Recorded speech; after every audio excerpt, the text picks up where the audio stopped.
Well, hello everybody, and welcome to another episode of We Watch Shudder, where, as you might have guessed from the name, we watch Shudder. My name. Whoa! I know, right? It's like we planned it that way. My name is JD. I am one of your hosts, and here with me, as always, the incredibly talented, incredibly capable. Who is it? Oh, me? Yes. I'm incredibly capable. It's Michelle. It's Michelle. Who did you think I was talking to? You said incredibly capable, so I was like, oh, do we have a special guest? Well, I'm just trying to pump you up a little bit. Well, thank you. Thank you. I appreciate that. Also, We're I don't both think very capable. I don't know how significant a compliment incredibly capable really is, which is why I added in incredibly talented, because it struck me immediately that, oh wow, I'm incredibly capable. Awesome. Except the talented part, I was like, yeah, absolutely, but capable? Well, that's fair. I feel you on that one. Yep. So if for some reason you happen to just be joining us for the first time, like maybe a friend told you to check it out, or you're interested in the title we're talking about this week, what we do here on We Watch Shudder is we watch original and exclusive releases from the Shudder streaming service. We're not affiliated with Shudder in any way because, of course, we're not. We're a couple of dimps from Fargo, North Dakota. But technically, I'm Minnesota. Yeah, you are a Moorhead person, and I envy every bit of that 1.5 miles, 2 miles or so that I am really nice. From that side of the river, and it makes me real anxious. Anyway, today we are talking about another new Shudder original and or exclusive release. Michelle, what are we talking about today? We are talking about the long-awaited 30 years in the making movie Mad God, created by Phil Tippett. Holy shit. Mad God is finally here. For those of you who are not familiar with Mad God, look, here's the basic breakdown on this, right? Phil Tippett is legendary stop-motion animator. He worked on all the Star Wars movies. He worked on the RoboCop movies. He did work on Jurassic Park. He's basically stop-motion animation legend. He started working on this movie, Mad God, in the late 80s, like 88, 89, somewhere around there, during some downtime while he was working on RoboCop 2. But then his work on Jurassic Park, where they tried to do some stop-motion stuff and also some animatronic stuff, and then they were like, oh, let's go let these digital animators do it, totally convinced him that stop-motion's days were numbered, and he just got really depressed, and he stopped working on the movie because he figured what was the point. And 20 years later, people got him to get working on it again, and then they had like a Kickstarter campaign to help fund the continued development of the film, and now finally, here we are in 2022, and we have the full film. Now, they did release a portion of the film in advance. Like there's a portion of the film that's been available to watch. Michelle, let me ask you, have you seen that first part of the film before the full release today? No, I had only seen a trailer. Okay, yeah, I had not seen it either. Yeah, it was. I was very excited to have seen this. It was long awaited. 2013, I think, is when the original little bit of stuff was first set loose. But man, we've been waiting for this one for a long time. Michelle. What are your spoiler-free thoughts on the long-awaited, hotly anticipated Mad God? Okay, so this obviously is something I have been pumped about for a very, very, very long time. And it kind of highlighted one of the things that I think is lacking in a lot of modern horror movies, which is an attention to detail. This movie has a lot of detail, and that is because every single thing in this brand new world is it's sorry, I got distracted. Sorry, I had to cough. No, it's okay. I know. I was watching you. I was like, "Are you okay? Should I call someone?" No, I'm fine. Just have a drink of my lemonade and everything will be fine. Yep, you'll be fine. So attention to detail and everything in this world is created by hand. So every single thing is there deliberately, and it is something that I really, really liked about it. When it came time to figure out my rating, I was really going back and forth about, well, do I give Phil Tippett and his new movie credit because it was 30 years in the making, and do I give him credit for effort? And I decided no, because a lot of people put a lot of effort into things and then they're garbage. So I feel like you can't give Right. credit for him like coming back to it. Right. The simple fact of the length of its production time is and not the hype, of a value in itself. You're absolutely right. yes. But then it didn't matter because I gave it 5 stars anyway. I love the movie. You're sneaky. I am. You're very, very sneaky, Michelle. 5 skulls. Yeah, I for really, Mad really God. liked it. Tell us a little bit, spoiler free, about what you liked about Mad God. Well, the attention to detail, there's a lot of things that are truly horrifying. I'm also just naturally freaked out by stop motion animation. It like makes me uneasy. And something just fell in my room, so it's just a lot going on here. But I think that was Phil Tippett being like, "Thank you for the 5 stars," and he like threw a box or something. I don't know what that was. Could but very well be. yeah. All right, so Michelle with the 5 skull review on Phil Tippett's Mad God. It just dawns on me that we didn't read the Shudder website description. I'm going to go ahead and jump in here and do that for you guys, just because I do think there are a couple of important pieces of information here. We're just all over the place All today. over the place today. Well, and there's good reason for that. I literally just got done watching this movie like 30 minutes ago, and we'll talk about it. Okay. Anyway, Mad God, directed by Phil Tippett, follow the assassin through a forbidding world of tortured souls, decrepit bunkers, and wretched monstrosities forged from the most primordial horrors of the subconscious mind. Directed by Phil Tippett, the world's preeminent stop-motion animator, every set, every creature, and every effigy in this macabre masterpiece is handcrafted and painstakingly animated using traditional stop-motion techniques. They classify it a Shudder original. I'm not sure how that works, but it is a Shudder original. 30 years ago, they talked to Phil. Right, and said, "Hey, exactly. we're going to have a service, and we're going to need your movie." For sure. So, like I said, I just some quick spoiler-free thoughts here. I just got done watching this movie about a half an hour ago. Michelle, I have one question for you. Are you ready? Mm-hmm. Yeah. What the fuck did I just watch? What? Mm-hmm. I don't even think I know for sure where to begin with this movie. It's shocking first of all, an incredible achievement. I have never seen a movie like this ever. Incredible design, incredibly lush, fully realized world. I'm still not entirely certain I understood more than about half of it. Oh, yeah, But absolutely not. It's like an absolute living nightmare of a film. I can't quite go the full 5 skulls on this one, and we'll talk about the reasons why when we get into the more spoilery section. But I'm definitely going a 4 1/4 skull on this one. This is a movie that it doesn't tell a story so much, but man, does it got some shit to say. It's got some thoughts on the world and life, and it wants you to know them and how severe they are, and man, are they severe. This is a movie that I do think just about any fan of horror and horror-adjacent things should absolutely see at least once. I think many people will not need to see it more than once, but it is definitely a movie that needs to be seen because holy shit, that was a lot. Yeah.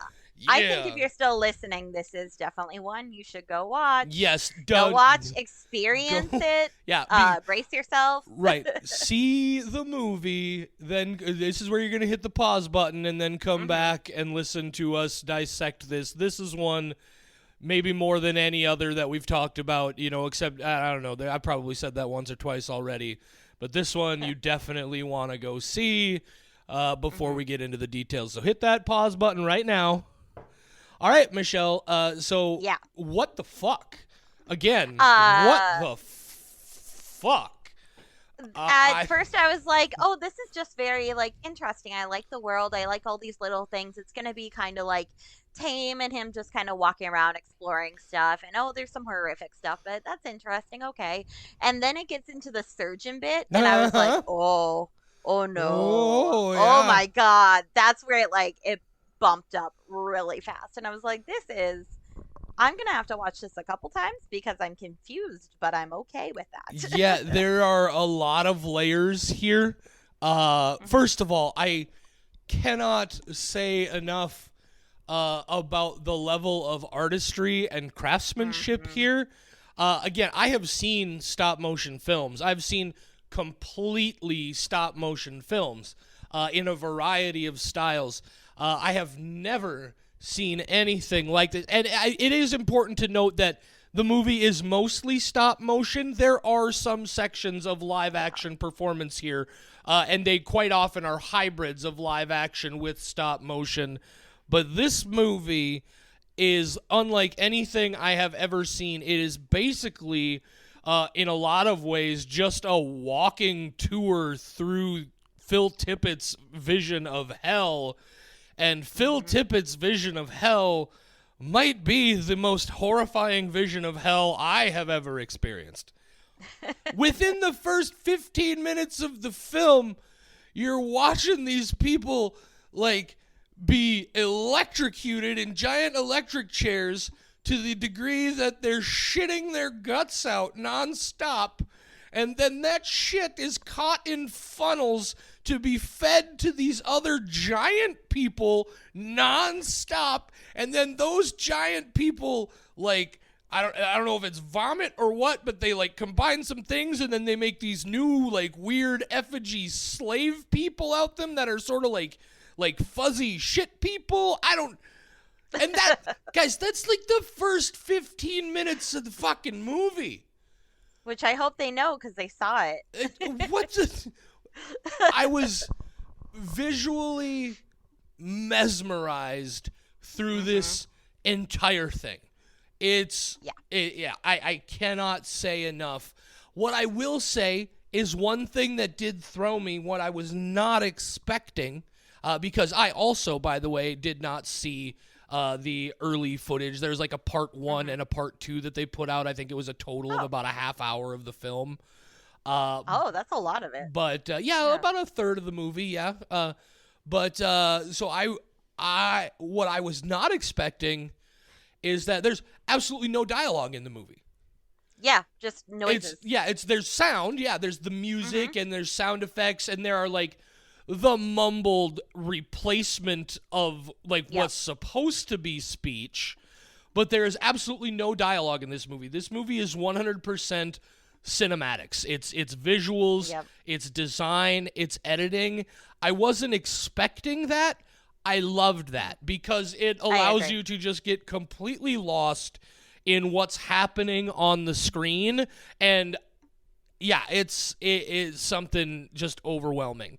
I did say that I think some people might not need to see the movie again. I would want to see this movie again in two situations.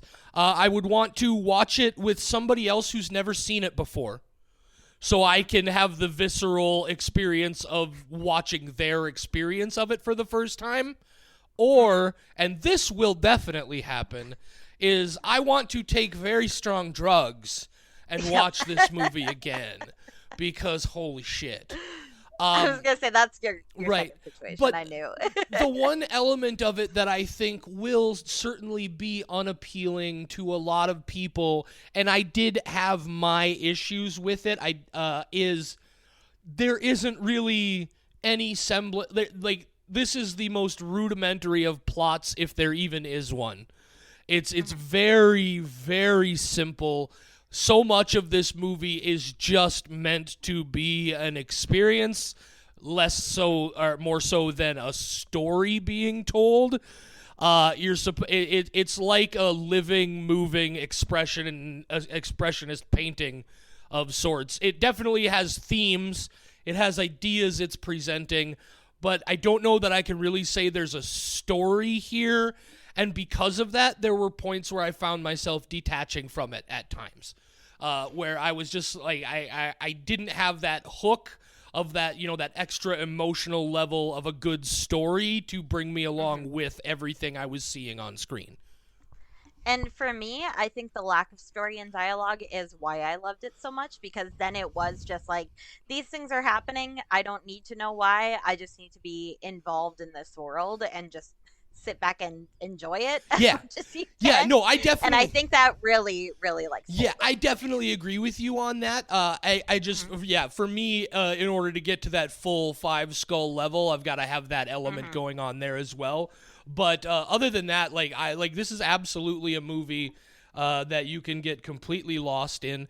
Philosophically, I love the idea of this bizarre circle where, first of all, I very much love that it opens with the Tower of Babel and has that excerpt from Leviticus, which is a literal excerpt from the book of Leviticus. It's in Leviticus chapter 26, and it's actually just a small portion of a very long section of that chapter where it talks about God punishing the Israelites for not behaving, not doing as he says. And it's like he talks about, I will feed you your sons and daughters.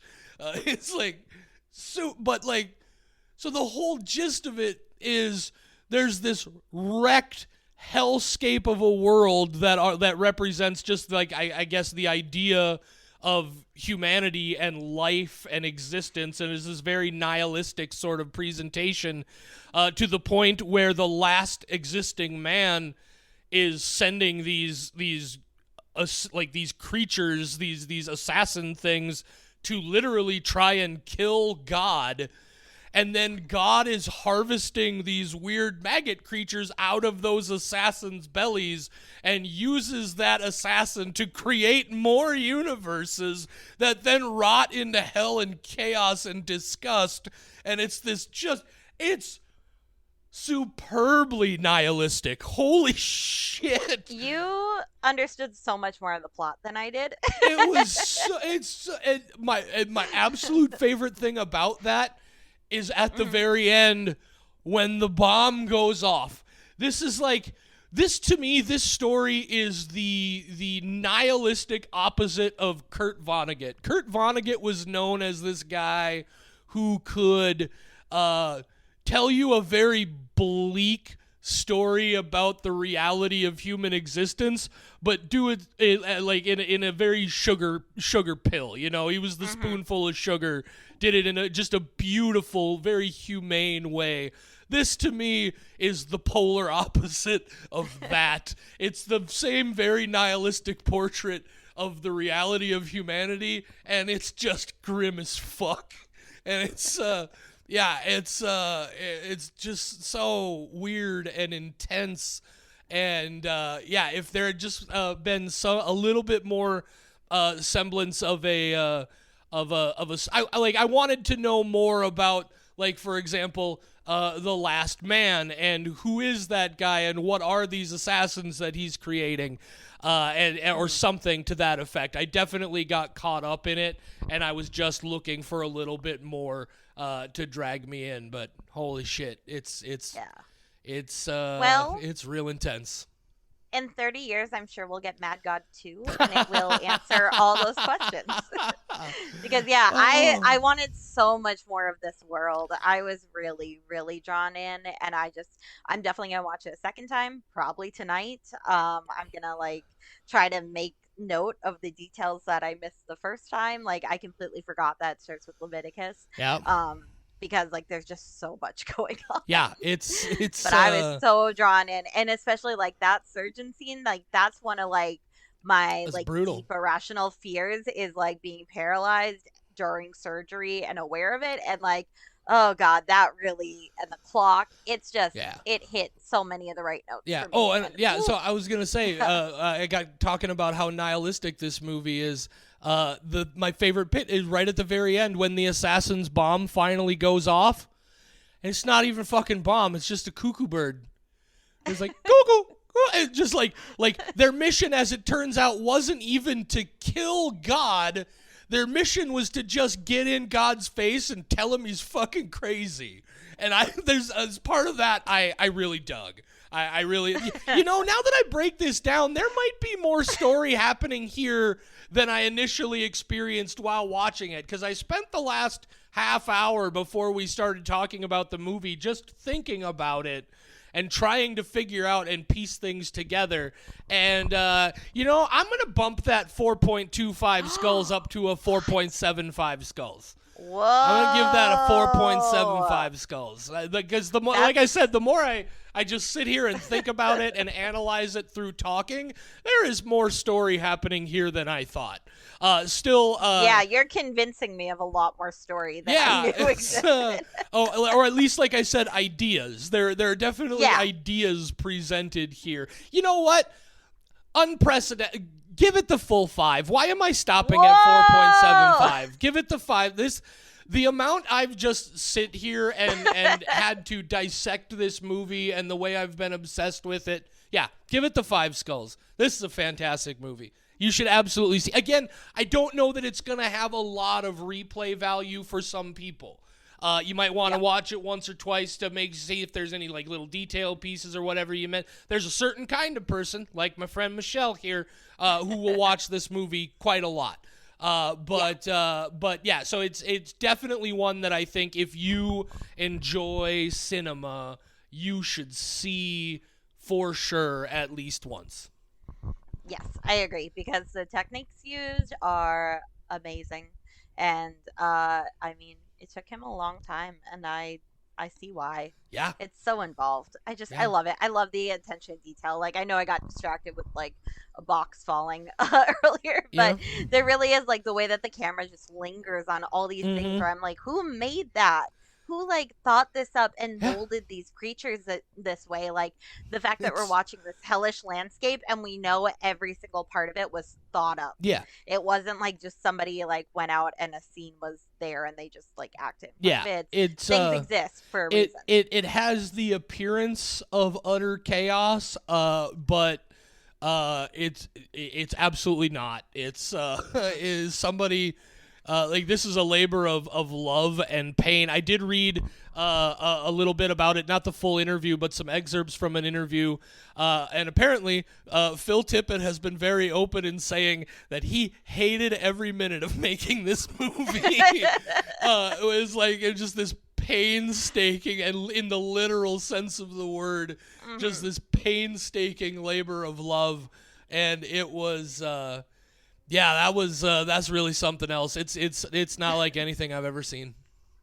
No, I don't have like a lot to say about, because like you said, there's not a lot of plot, but yet there's a lot of plot, as you then explained. It's a lot of theme, a lot of idea, a lot of thoughts. Yeah, this is just a very visual movie to try to discuss. Like, I think it's just something you have to see, you have to experience it, because it's just it's wild. Yeah, and very much like. There was a moment where I was worried that my overall, it was like, oh, this is just going to be in its own way kind of like a like Tetsuo the Iron Man, where or like the Guinea Pig 2 that we've talked about, both of us off the record recently, in the sense that those movies to me, they're certainly graphic and gory and intense, but they're essentially, in my mind, just glamorized special effects reels, right? There's not really any, and there's nothing really horrific about that. And I was really worried that is what this was going to turn into, was just this laborious kind of just like, oh, look at this gross thing we can make happen, and look at this gross thing we can do, and all these cool stop motion effects we can do. And it's so much more than that.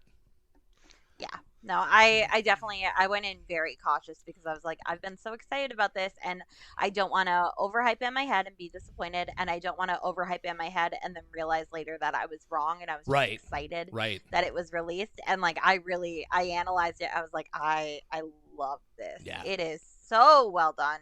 Yeah. He should probably get a job working on like big movies like Yeah. Jurassic Park. Yeah. You know, Dominion. I heard that it didn't do well. Maybe it needs Phil Tippett for the 7th one.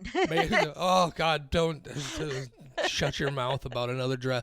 As I have said a couple of times now on my other, a random plug for my other podcast, All Screens Great and Small. You should check that podcast out too. Again, All Screens Great and Small. I have a couple of times mentioned how I personally feel that the Jurassic Park franchise might be overall the most overrated franchise in the history of film. I like the first one. I don't love the first one. I like the first one. It's a good movie. But this is not a Jurassic. Wait, the one from the 90s? Okay, Yeah, hold up. yeah. We're going to have to talk about this because Yeah. the first one is a masterpiece. As you can tell, it's no Mad God, but This is not. Let's not let this descend into a Jurassic Park podcast. We can do that off the air, and you can get more of my thoughts on it on All Screens Great and Small. But like I look at this and I'm just like, man, whoever decided to not let this guy, I want to see Phil Tippett's dinosaurs. I don't care how realistic they look. I want to see Phil Tippett's Jurassic Park. I want to see that fucking movie so bad. I bet it would have been so awesome. I probably would have liked it more if they had let him do all the dinosaur shit instead of animating them. wow. Digitally, I mean, because obviously. That's Look, a I like it. It's a statement. good movie. It's, but just they've made the same movie 6 times. It's like it. No, I understand that, but like the first one on its own is a masterpiece, Yeah. and we're gonna have to argue about this later. Okay. Because I'm sure that the crossover between Guys. people who like our podcast and have listened for 26 minutes, and the amount of people who want to hear us argue for 20 minutes about Jurassic It's Park, very that's limited. a very, very small Right. amount of people that we won't subject them to. Oh, guys, go. I mean, first of all, if you listened through this whole thing without watching the movie, fucking shame on you. But if you did, But we haven't even started talking about it, so you can still go back and watch it. right, go back and like watch Mad God. Have your friends watch Mad God. Eat some acid or mushrooms and watch Mad God. It's a trip. In no pun intended. Holy crap. Michelle? Drink some water when you watch Mad God. Stay hydrated. It's a journey. Michelle, I plugged the heck out of my other podcast. You got anything you want to plug? I'm on a podcast called We Watch Shudder, and I rambled at a woman at the movie theater for 5 minutes about it, and she just gave me blank eyes. Oh, sweet. So cool. Yeah, I did order myself a t-shirt. So I will have my own We Watch Shudder t-shirt. Oh my God, you guys, we're going to have to, we'll have to put this up on the Facebook. You have to see the design. It's a beautiful t-shirt design. Thank you. It's gorgeous. I spent like 2 hours on it. We got to put this up on the Facebook. I have a feeling, a suspicion we might be able to sell 1 or 2 of those. Oh man, I will buy them. All right. I will buy my own t-shirt. It arrives on my birthday. I'm so excited. Oh, guys, go watch Mad God. Say goodnight, Michelle. Good night, Michelle.